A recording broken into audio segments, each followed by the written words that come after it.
Mari Bapak Ibu Saudara, kita membaca Alkitab bersama sektor 5. Hari ini kita akan membaca 1 Petrus pasal 2. 1 Petrus pasal 2 ayat 1 sampai dengan 10. Yesus Kristus batu penjuru. Karena itu buanglah segala kejahatan, segala tipu muslihat dan segala macam kemunafikan, kedengkian dan fitnah. Dan jadilah sama seperti bayi yang baru lahir yang selalu ingin akan air susu yang murni dan yang rohani, supaya olehnya kamu bertumbuh dan beroleh keselamatan, jika kamu benar-benar telah mengecap kebaikan Tuhan. Dan datanglah kepadanya batu yang hidup itu, yang memang dibuang oleh manusia, tetapi yang dipilih dan dihormat di hadirat Allah. Dan biarlah kamu juga dipergunakan sebagai batu hidup untuk membangun suatu rumah rohani bagi suatu imamat kudus, untuk mempersembahkan persembahan rohani yang karena Yesus Kristus berkenan kepada Allah. Sebab ada tertulis dalam kitab suci, sesungguhnya aku meletakkan di Sion sebuah batu yang terpilih, sebuah batu penjuru yang mahal, dan siapa yang percaya kepadanya tidak akan dipermalukan. Karena itu bagi kamu yang percaya, ia mahal, tetapi bagi mereka yang tidak percaya, batu yang telah dibuang oleh tukang-tukang bangunan telah menjadi batu penjuru, juga telah menjadi batu sentuhan dan suatu batu sandungan.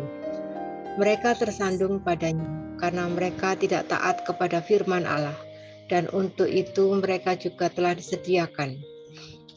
Tetapi kamulah bangsa yang terpilih, imamat yang rajani, bangsa yang kudus, umat kepunyaan Allah sendiri, supaya kamu memberitakan perbuatan-perbuatan yang besar dari Dia, yang telah memanggil kamu keluar dari kegelapan kepada terangnya yang ajaib.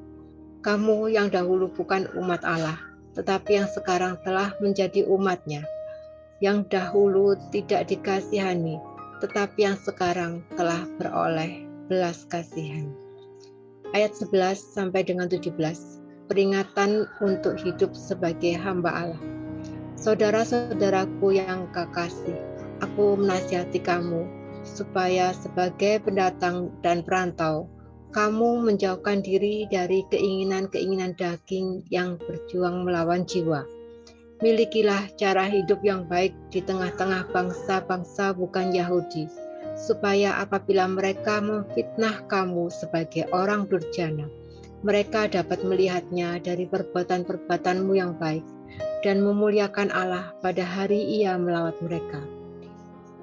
Tunduklah karena Allah kepada semua lembaga manusia, baik kepada raja sebagai pemegang kekuasaan yang tertinggi, maupun kepada wali-wali yang diutusnya untuk menghukum orang-orang yang berbuat jahat dan menghormati orang-orang yang berbuat baik.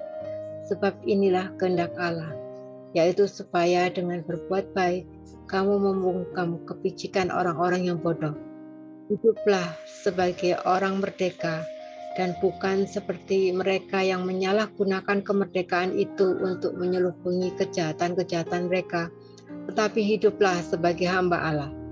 Hormatilah semua orang, kasihilah saudara-saudaramu, takutlah akan Allah, hormatilah raja. Ayat 18 sampai dengan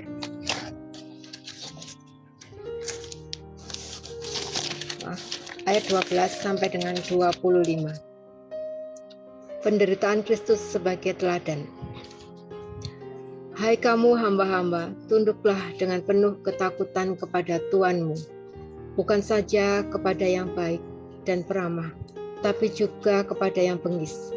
Sebab adalah kasih karunia jika seorang karena sadar akan kehendak Allah menanggung penderitaan yang tidak harus ia tanggung.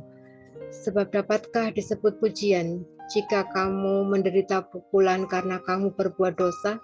Tetapi jika kamu berbuat baik dan karena itu kamu harus menderita, maka itu adalah kasih karunia pada Allah.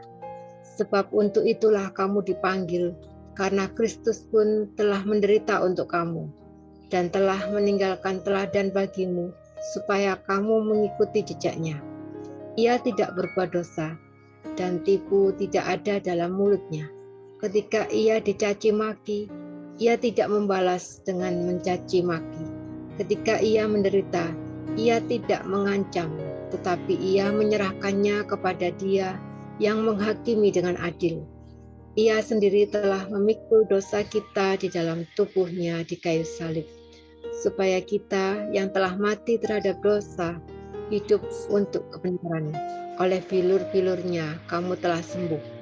Sebab dahulu kamu sesat seperti domba, tetapi sekarang kamu telah kembali kepada Gembala dan Pemelihara jiwamu.